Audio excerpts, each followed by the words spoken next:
Hello everyone, welcome to Ken studies. आज है 5 जनवरी। Start करते हैं आज के MCQ क्वेश्चंस। आज का फर्स्ट क्वेश्चन है, which of the following statement about export import bank of India is incorrect.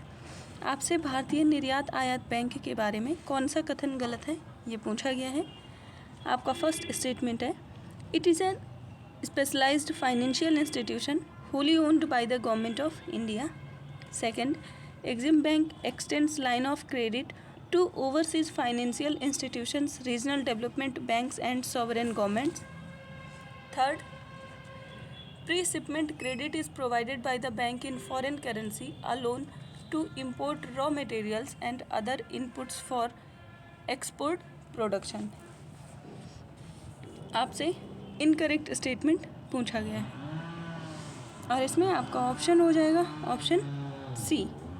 आपके फर्स्ट और सेकंड स्टेटमेंट सही है, जबकि आपका थर्ड स्टेटमेंट रॉन्ग है। Because the pre shipment credit is provided in Indian and foreign currency to support the company with appropriate access to finance at the manufacturing stage, and such credit facilities enable exporters to purchase raw material and other inputs. इसके साथ ही बढ़ते हैं next question की ओर। अब next question है about red Sanders. आपको red Sanders से संबंधित गलत कथन का चुनाव करना है। आपका फर्स्ट स्टेटमेंट है, it is a flora species that is endemic to a distinct tract of forest in the eastern Ghat.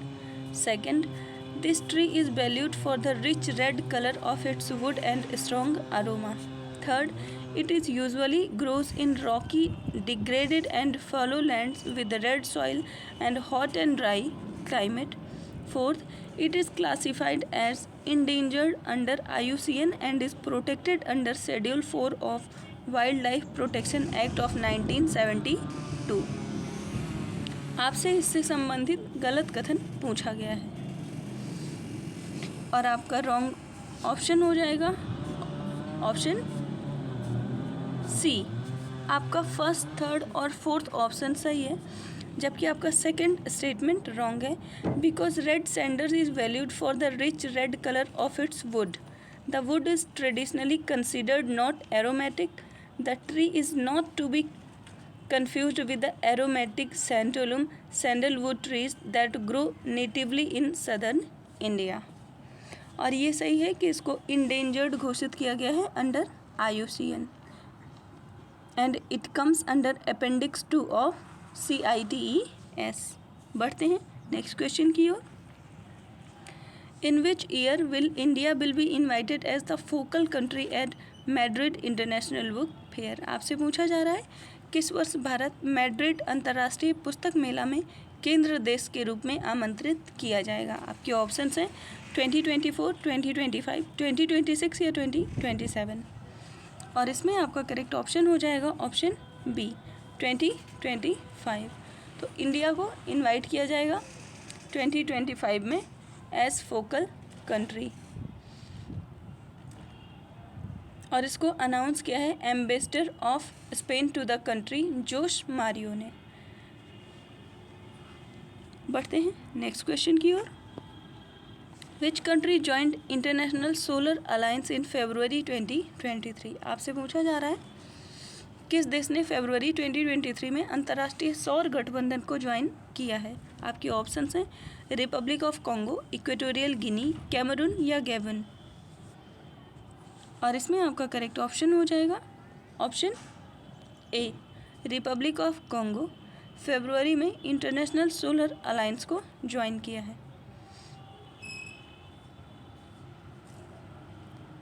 इसके साथ ही बात करें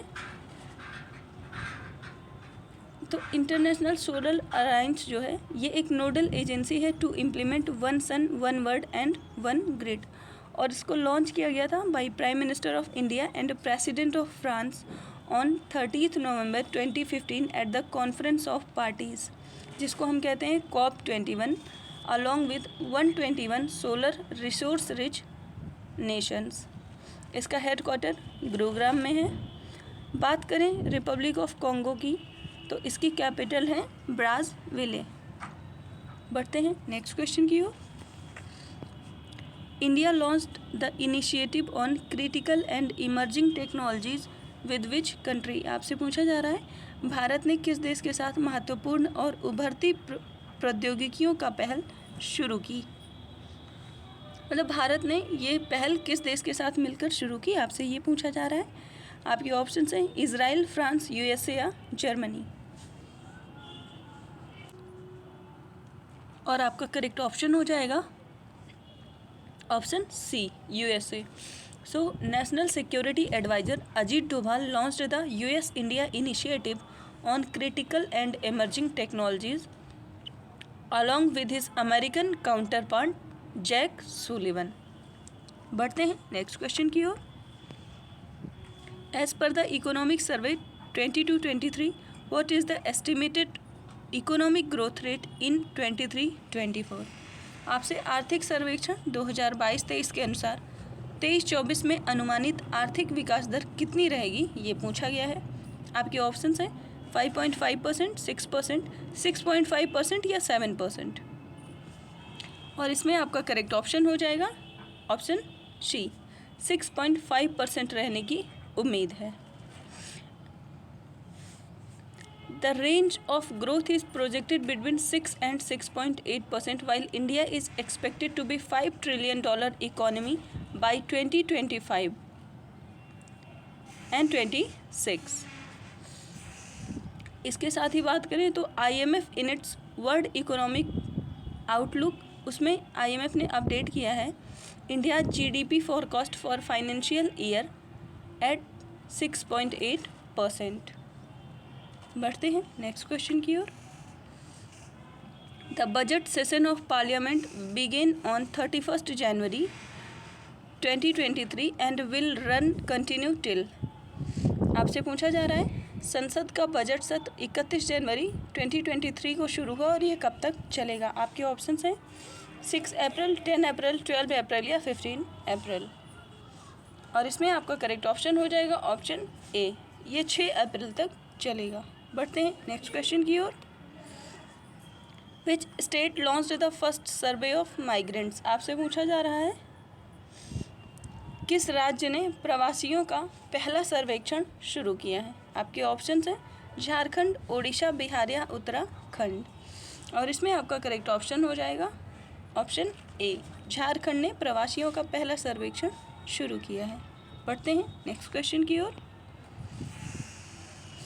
In January 2023, the Union Railway Minister Ashwini Vaishnaw has informed that India will get its first hydrogen train by। आपसे पूछा जा रहा है फरवरी 2023 में केंद्रीय रेल मंत्री अश्विनी वैष्णव ने सूचित किया है भारत को अपनी पहली हाइड्रोजन ट्रेन कब तक मिलेगी। आपके ऑप्शंस हैं दिसंबर 2023, दिसंबर 2024, जुलाई 2025 या जुलाई 2024।